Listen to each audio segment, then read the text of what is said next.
I thought it was. I thought it was about Trump. I thought it was about COVID.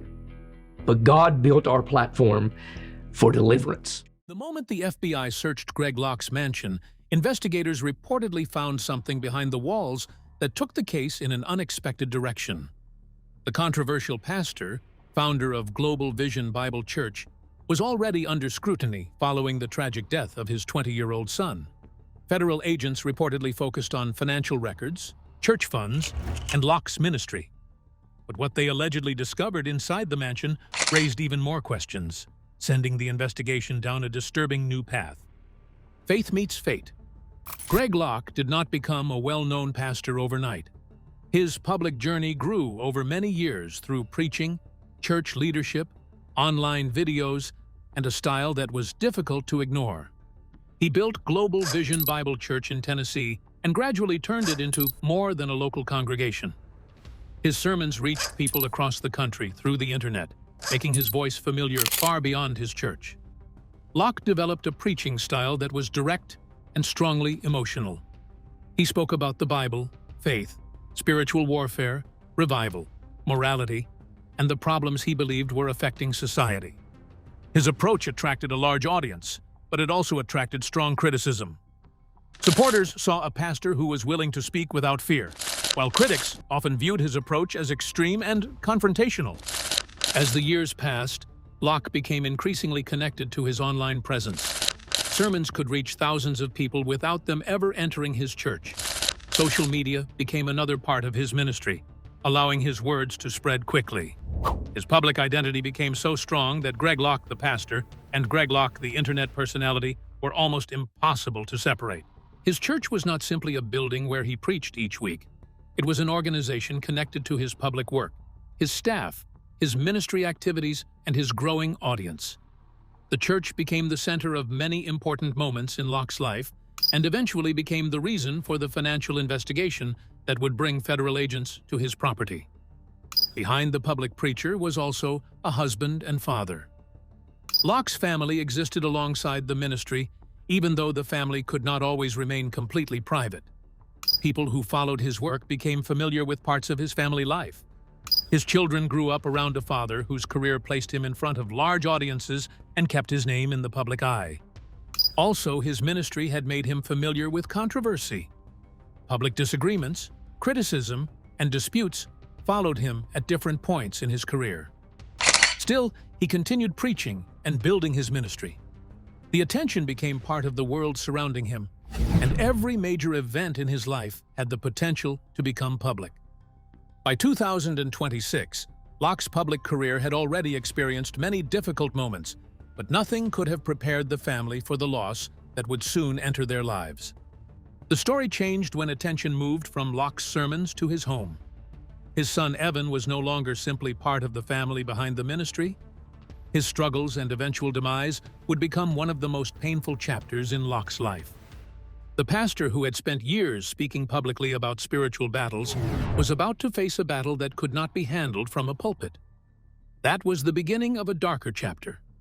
The ministry continued to exist, the church continued to gather, and the online audience remained interested in Locke's life. But behind all of that was a family dealing with something much more personal.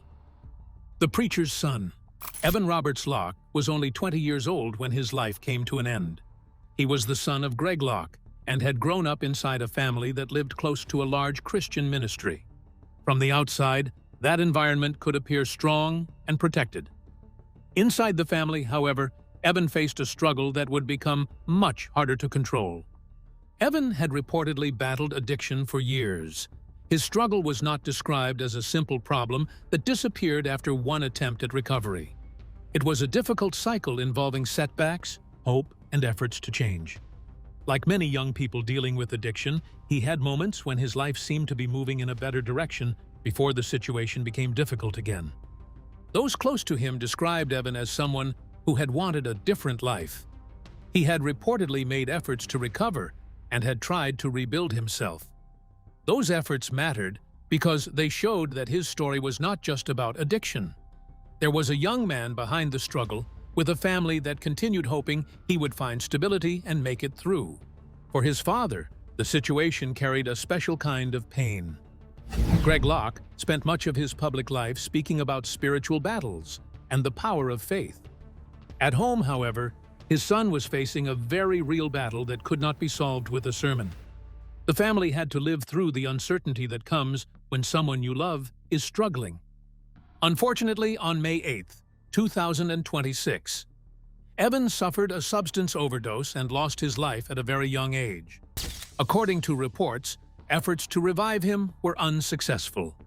The news transformed the Locke family's world almost instantly.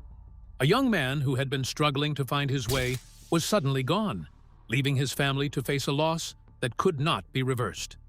Greg Locke eventually shared the news publicly. Because of his position as a pastor, his family tragedy could not be kept private. People who followed his ministry learned what had happened, and Evan's story became known beyond the family circle.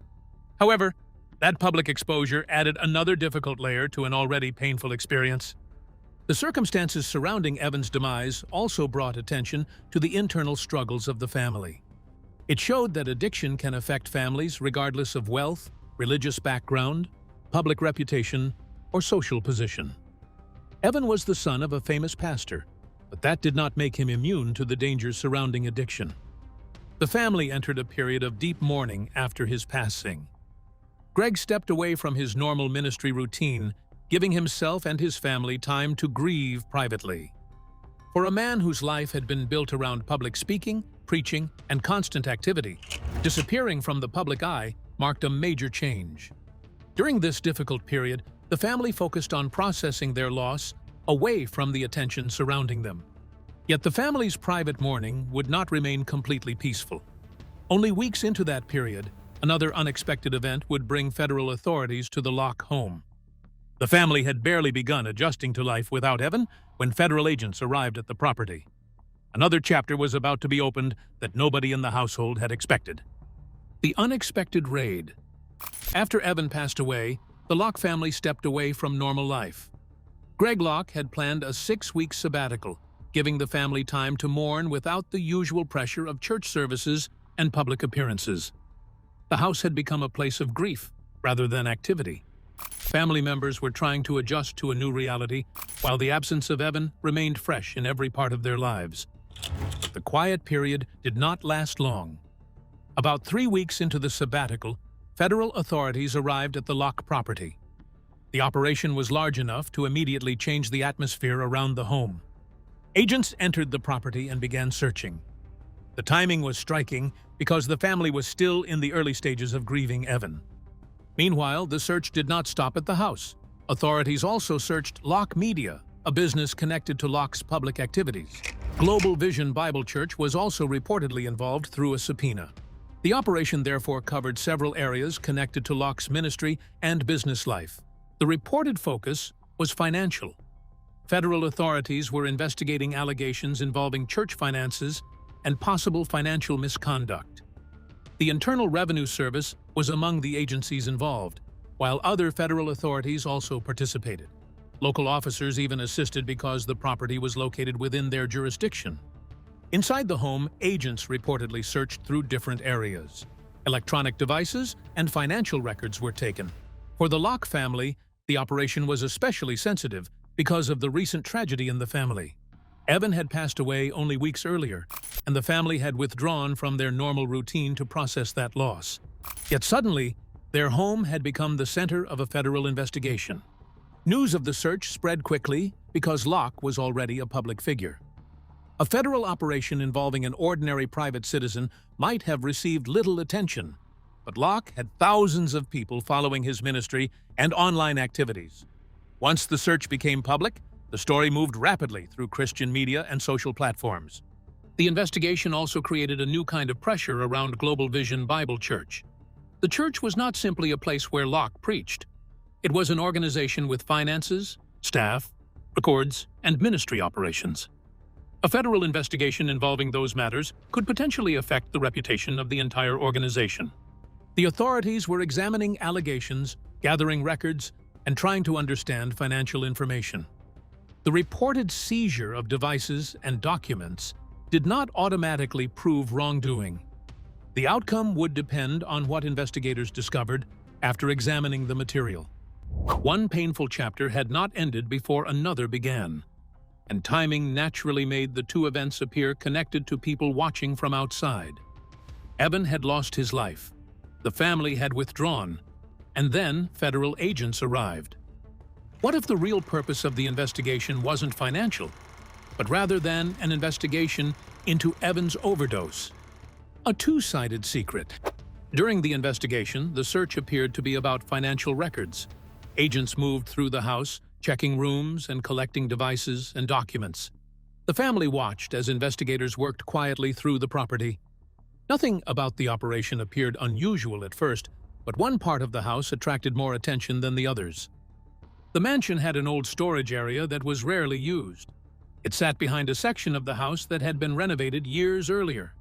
The room contained boxes, old furniture, church materials, and personal belongings that had not been touched in a long time.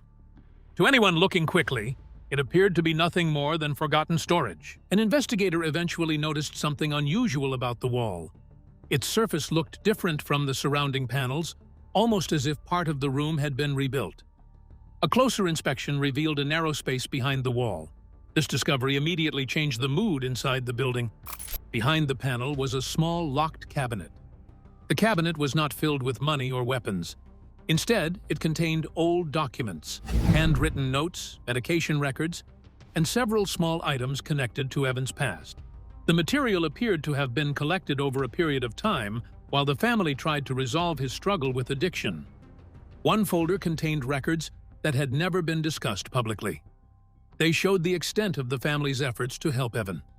There were treatment appointments, contact information, handwritten reminders, and records of money spent trying to get him help. The documents painted a much more complicated picture than the simple public story of a young man struggling with addiction. Another item inside the cabinet made the discovery more disturbing. There was a small notebook containing names and amounts of money. At first, the information appeared unrelated to the overdose, but some of the dates were close to the final weeks of Evan's life. Financial records were already part of the federal investigation, so the material could have become relevant for several different reasons. A second folder contained copies of messages between people connected to Evan's recovery. The messages described attempts to keep him away from hard substances and places where he could obtain them. Some entries suggested that members of the family had become increasingly worried about people he kept around. The discovery changed the direction of the fictional investigation.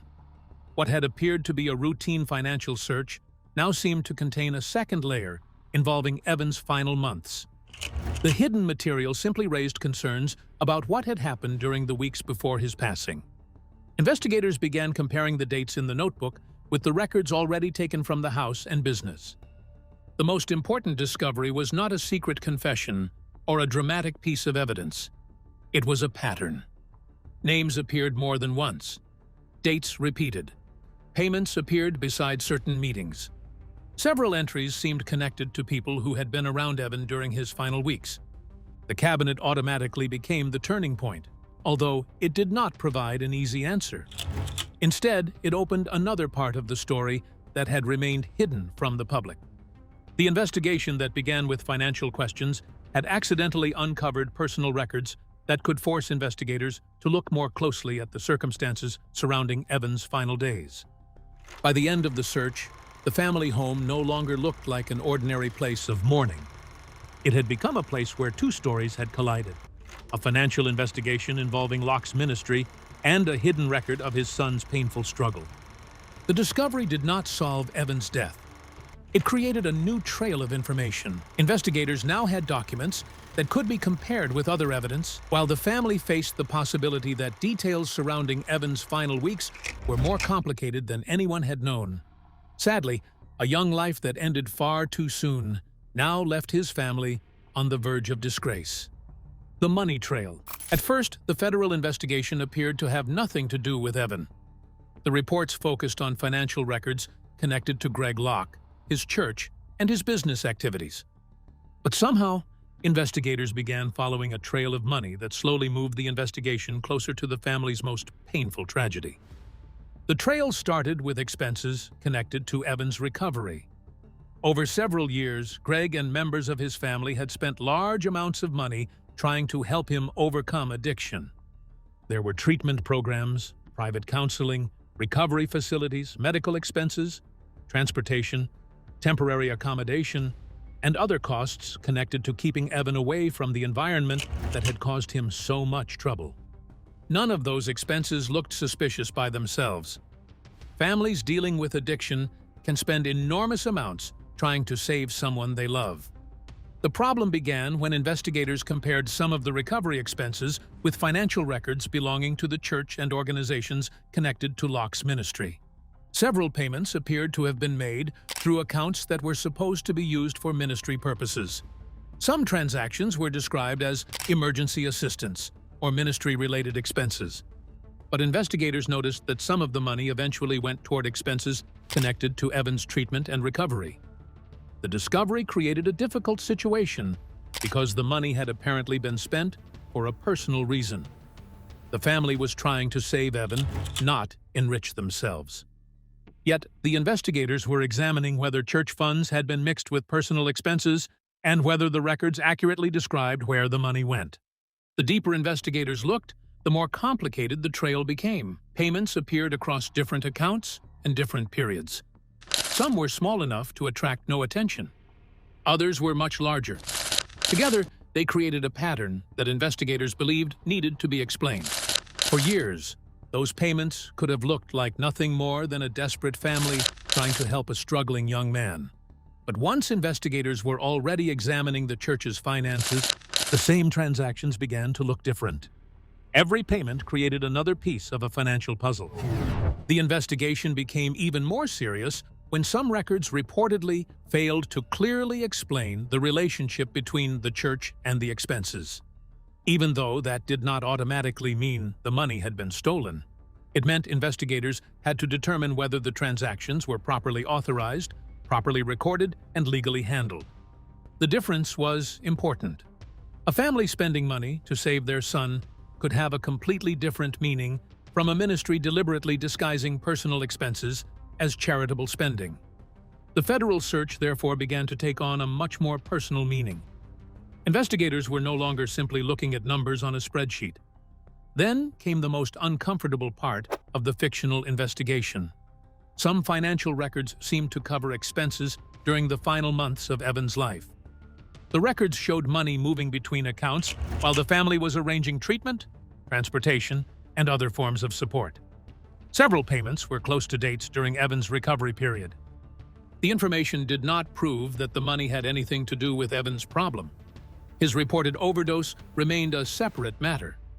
But the financial trail created a new reason for investigators to examine the final period of his life more closely.